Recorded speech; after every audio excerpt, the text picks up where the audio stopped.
Το σπίτι που γεννήθηκα κι ας το πατούν οι ξένοι, στοιχειό είναι και με προσκαλεί, ψυχή και με προσμένει.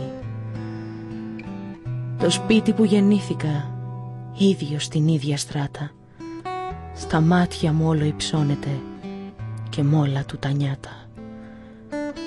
Το σπίτι ας του νοθέψανε το σχήμα και το χρώμα, και ανώθευτο και αχάλαστο και με προσμένει ακόμα.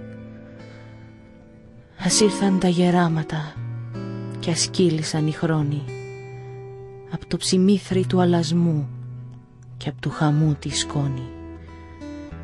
Κι απείραχτο κι ανέγγιχτο στη μοίρα αγνάντια στέκει, κι από τον κήπο του για με χλωρά στεφάνια πλέκει. Του κάκου οι έγνοιες, οι καιροί, πληγές καρδιών και τόπων. Τα μάτια μου άλλα κι άλλα είναι τα μάτια των ανθρώπων.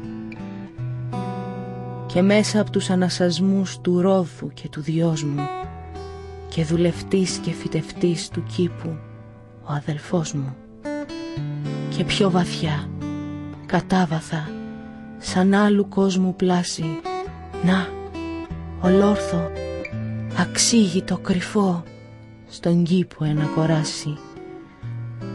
Του πρώτου πόθου το ιερό προφήτεμα η παιδούλα, στη χαραυγή μου γέλασμα, στη δύση μου τρεμούλα.